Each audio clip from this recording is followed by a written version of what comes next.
Do you know someone, or are you personally battling a drug and alcohol addiction? Why are so many people addicted today? And why have so many people died as a direct result of this disease? If you've been affected by this problem and want answers like we do, then join us in our efforts to face this disease. Our purpose is to examine the truths, expose the lies, and uncover and provide resources to this affliction. Come, join us in this journey. I was 26 years old. I was sitting in my truck in the parking lot of a movie theater getting high. I was an outcast my whole life, I didn't know where I belonged. Knocking my head against the wall over and over and over again. So I came to Narcotics Anonymous. I heard a message that made my ears pop. People who I can relate to and identify with. Managed to heal relationships, start families, and be happy with life. Drug problem? We can help. We've been there. Narcotics Anonymous.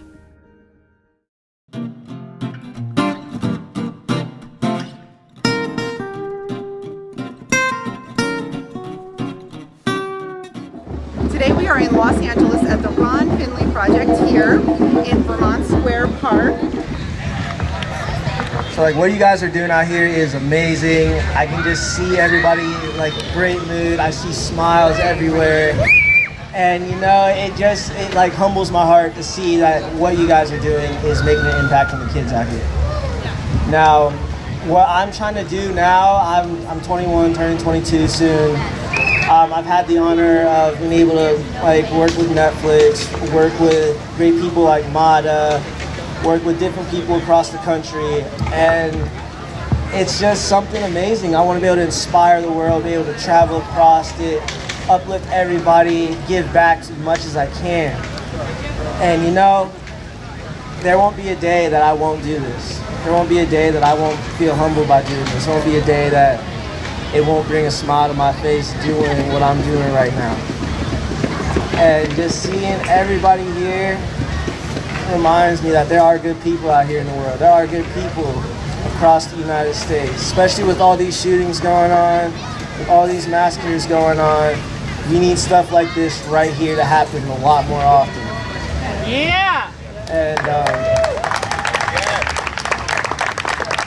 I'm born and raised in Ohio, from the East Coast. But I've been in the foster. I went through the foster care system for the first 16 years of my life. So 16 years straight, going through different foster houses. There was a lot of abuse. There's a lot of physical abuse, emotional abuse, mental abuse. And it left me scarred. I have physical scars from it, emotional scars from it. There are some people that need to be overlooked. I think that the foster care system needs to be overlooked, needs to be double checked. Now there are great people in the foster care system because I got blessed by my mother who ended up adopting me at 17. A lot of families won't adopt someone that's like a 17-year-old because they think that they're already grown enough to where they can't be helped. You think they can't be helped, they can't change, they can't do something else with their life. I was on the path where I already been arrested a couple times, already went to court, been on probation, had to take classes, had to take anger management classes. And my mom got a hold of me, and by the grace of God, she turned me around. She picked me up, she took me out to Gutter Man, and she said, boy, you can do something great.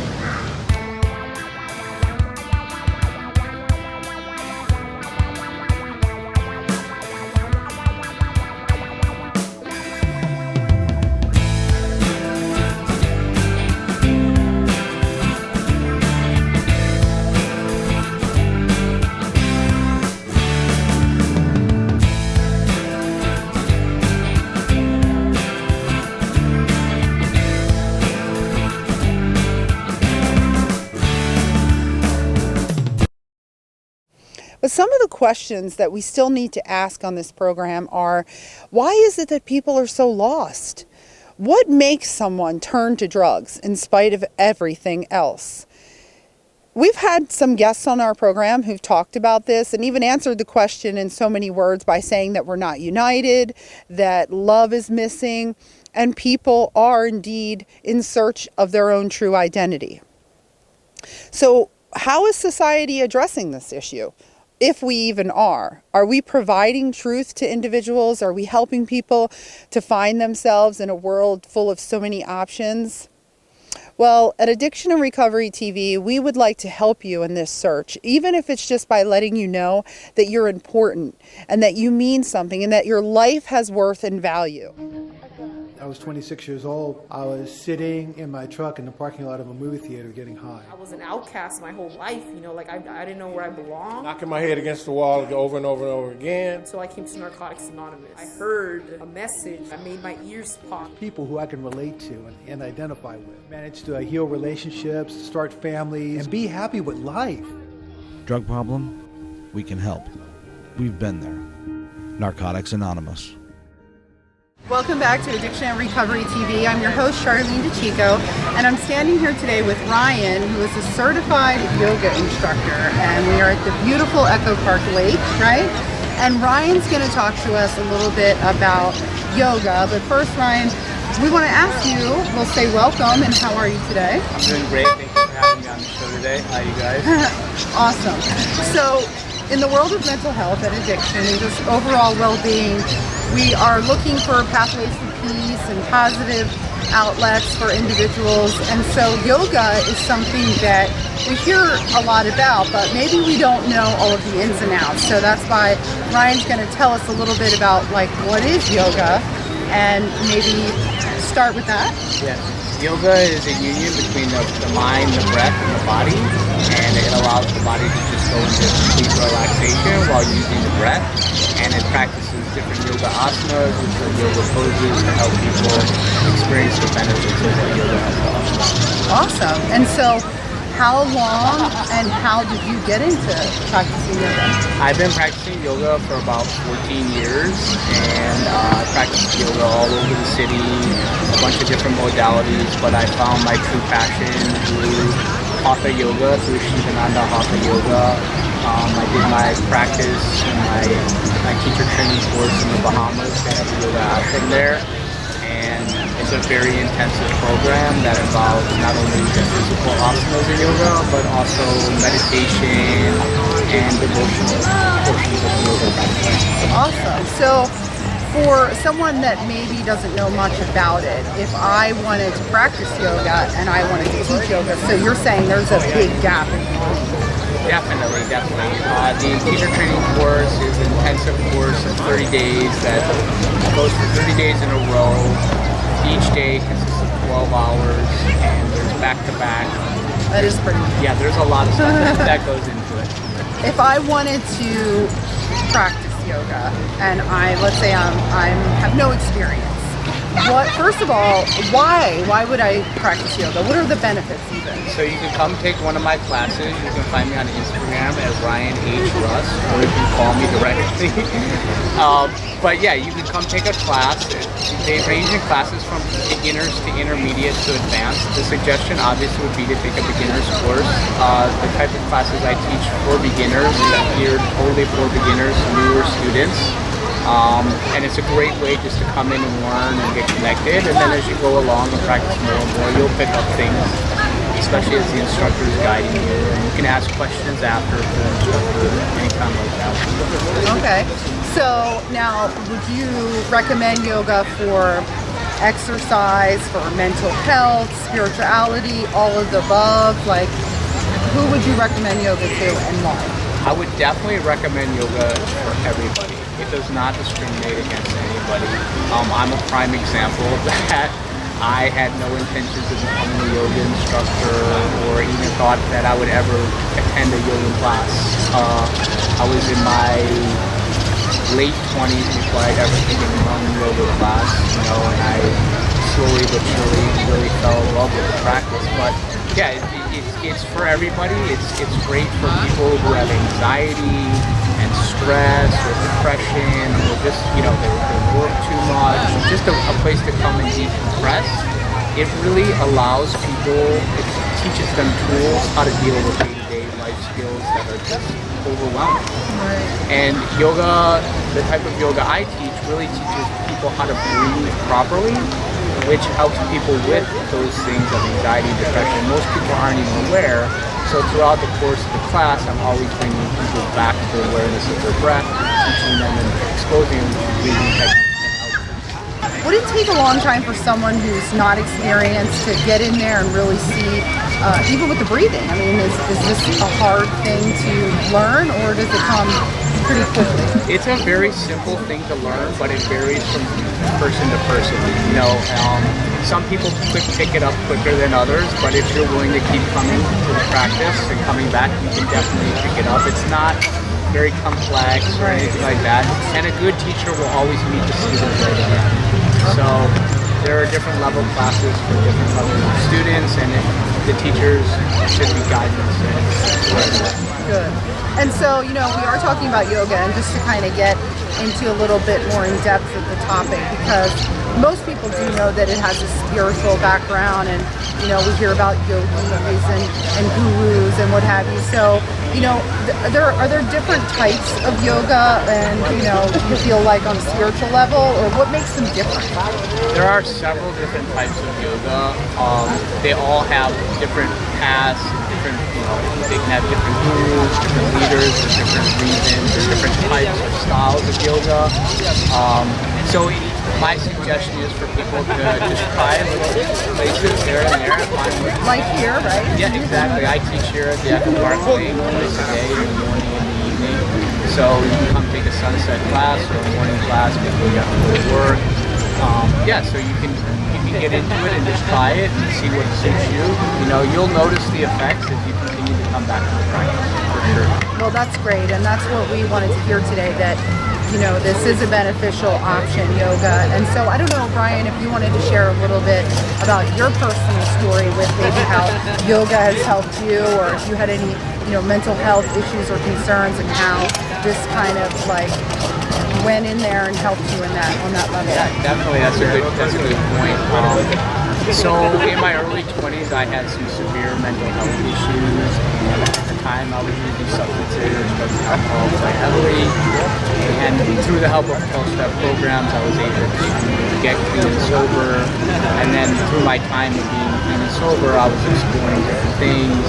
And through the help of yoga and some outside help, I was really starting to elevate spiritually, mentally, emotionally, physically. And yoga, just because the substances went away, life went away. So yoga was something that I could use as a practical tool to help me deal with day-to-day living. And it really spoke to my soul. And one of the things we learn about when we're taking the training is when you find something that speaks to your soul and your heart opens up, anything's possible. Brian's going to show us a couple of moves, and, you know, we're going to definitely follow up. We're going to attend one of the classes, and after we see a few yoga moves, then Ryan's going to show us a little something that he does at the end of the class. So we're going to take a break, and then we're going to check out some of those moves.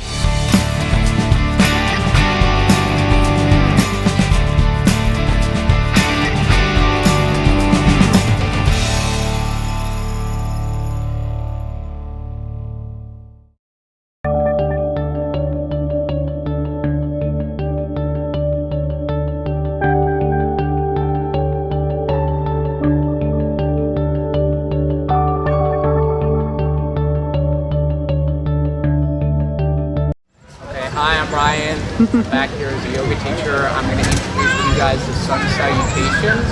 And the sun salutations are a way to salute the sun, and they're a great way to open up the yoga practice. Typically the sun salutations are the opener to the rest of the yoga asanas. So I'm going to go through the 12 steps of the sun salutations.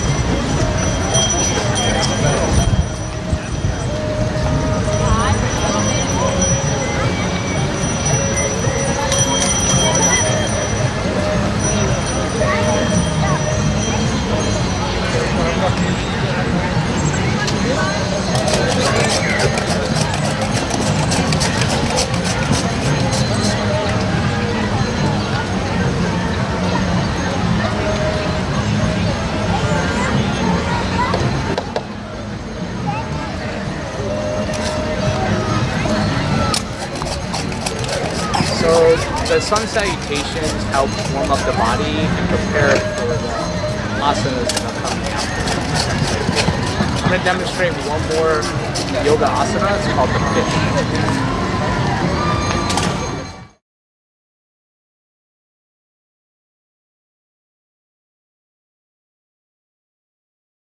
So the fish starts out by tucking your hands underneath your buttocks. And you come up on your elbows, make sure your arms are nice and straight. And you bring the upper part of your body all the way up. 90% of the weight stays on your elbows, and 5% of the weight goes on your head and you lean back. And the fish is an excellent asana for depression because it helps open up the heart. It shoots the heart up, expanding. So when people are depressed typically or anxious, their posture is more hunched and they're not realizing it, and the fish helps open up the body and the heart.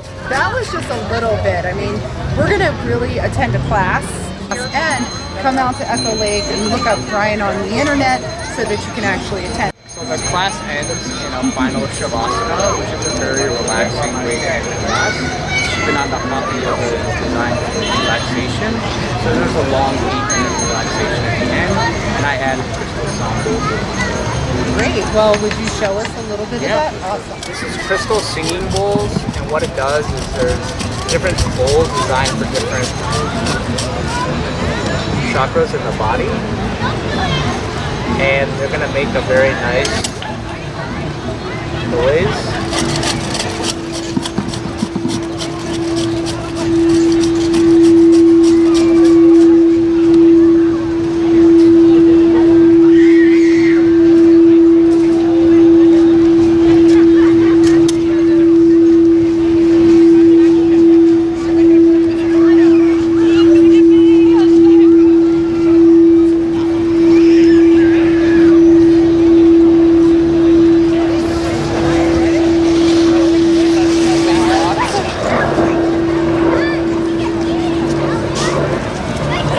So typically as students are going back into a final relaxation, this is a way to add another way for students to relax, meditate, and enjoy the positivity of yoga practice. I was 26 years old. I was sitting in my truck in the parking lot of a movie theater getting high. I was an outcast my whole life, you know, like I didn't know where I belonged. Knocking my head against the wall over and over and over again. So I came to Narcotics Anonymous. I heard a message that made my ears pop. People who I can relate to and identify with. Manage to heal relationships, start families, and be happy with life. Drug problem? We can help. We've been there. Narcotics Anonymous. Hi, Charlene DeChico here at Addiction and Recovery TV, and we are at the 5K run, race, walk here at Griffith Park. It is a luau themed race, and I'll tell you, it was a struggle, but I made it through to the finish line, and I'm very excited because this was a goal that many of us set out to do here today, and we hung in there until the end, and I'll tell you, it has been a profound effect on me and just staying motivated. And so there's so many people here today that started and finished this race. There's a lot of excitement. I think when we talk about mental health, this is one of those things, one of those events that we can do to really build our self-esteem, our confidence, and give us a goal to set out to complete. So I know for me, I feel awesome that I was able to complete this, but you know, I had encouragement and I had someone else that I ran this race with that helped me along in that process. And there's so many people here today. We're going to hear from some of the people that ran this race, and let's see how it had a positive impact on them. So thank you for tuning in, and let's go see what's going on. So here we have one of our wonderful race runners, and this is Lee. Thank you, Lee, for joining us here today. So Lee, is this your first 5K race or what? This is my second. I did it 2 years ago, and I did it again this time. I'm happy to have you with us this time. Well, you know what? It's people like you. I have to thank you so much for motivating me. If it had not been for Lee and so many others here today, I don't think I would have been able to run this race and get to the finish line. You were really pushing me forward. She is so modest. You have to hear. She did not just finish this race. She killed it. You killed it. I mean, you know, would you say like something like this? We talk about mental health on Addiction and Recovery TV. Like, has this How can you say this has had a positive impact? But when I started running, I really couldn't run at all. I did this late in life. I could run maybe a half a block, and I would have to quit. But today, I ran my second 5K, and there's no experience like it to be able to do something like this. And how does it feel now? Like for me, I feel so invigorated that we completed it, that we didn't do bad. Like, doesn't it feel awesome to have accomplished? Awesome. We'll live the rest of our lives having run 5K races. That's awesome. Yeah, and that's what I would really encourage people that, when you sign up and you set this, mandate to do this race, there's nothing like actually following through, completing it, and then the joys of the success, right? It's fantastic. Pick a race 3 months out and register it, put your money down, and then start running. That's all it takes. That's it. Thank you so much, Lee. Awesome. Congratulations. Well, there you have it. We've been here today, and thank you for joining us, and let's continue to join in the festivities. They have a lot going on here today. They've been giving away drinks and fruit. There's free massages. So what a great and awesome event. I encourage everybody to continue to exercise, and we know that it is definitely a good thing as far as mental health is concerned.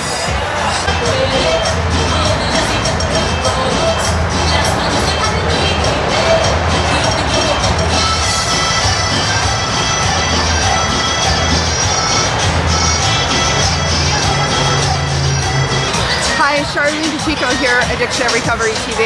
I just wanted to let the public know that for me personally, I am someone who is always needing to do proactive things to stay positive and remain positive. There's so much going on in the world today. Like, it is very easy to fall into a slump, to subscribe to depression, anxiety, all of the things. And I know that sometimes it's out of our reach, but there's sometimes that we can do positive things to kind of help ourselves. And so today I was a part of this 5K race at the Griffith Park here, the Luau 5K race. And I have to tell you that for the last couple of weeks, this race has made all the difference for my state of mental health. I have a lot of things going on in my personal life, and because I signed up for this race and because I was dedicated to training, and I had a friend who really helped me along in the process, I was able to finish my course today and complete the race, and my time wasn't so bad, 3 minutes and 33 minutes, something like that. I mean, the point is I did better than I thought I would do. I completed it, and having the exercise mentality every day to stay focused and work on this, it helped me tremendously. So I just wanted to share with the public that something like this is really paramount. If you're going through something, maybe you're in a slump or like in a hole, like I felt like I was a couple of months ago, until a friend said, hey, I'm gonna sign you up for this race. And because that happened, it really helped me a lot. Not to say that I don't have to still deal with my life stuff and handle all those responsibilities, but I know that, I was definitely able to combat against some of that anxiety, some of that worry, and some of that depression that likes to creep in and really take away your happiness, your peace, and your joy. So I encourage you to exercise and maybe run a 5K, 10K, walk, and let us know at Addiction and Recovery TV what you're doing to help yourself so that we can share that with our viewing audience. Thank you so much for tuning in, and continue to support us at Addiction and Recovery TV. Thank you.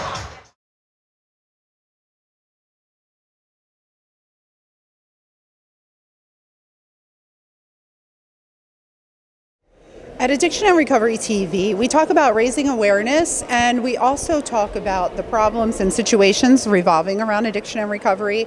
And it's always important to remember that if you struggle in an area and you're looking for help or resources, there are plenty available. And sometimes it just takes picking up the phone and making one simple phone call that can make all the difference. So remember, we're always available, and we're ready to help you in any way that we know possible, and definitely lead you in the right direction, because along the pathway of darkness, there is a light of hope along those roads. So hopefully you will be open to see the light and walk in that direction. So if it's mental health, if it's addiction, even suicide, the help is always readily available. Just take that initiative to reach out and receive it.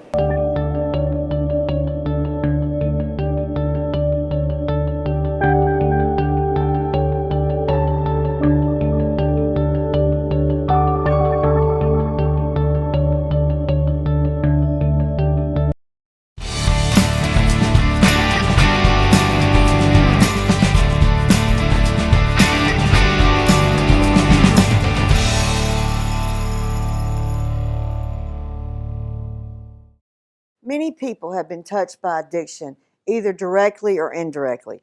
Join us as we educate and break the stigma associated with addiction. Together, we can start a revolution and bring the disease out of the darkness and into the light. Great. I was 26 years old. I was sitting in my truck in the parking lot of a movie theater getting high. I was an outcast my whole life, like I didn't know where I belonged. Knocking my head against the wall over and over and over again. So I came to Narcotics Anonymous. I heard a message. I made my ears pop. People who I can relate to and identify with. Managed to heal relationships, start families, and be happy with life. Drug problem? We can help. We've been there. Narcotics Anonymous.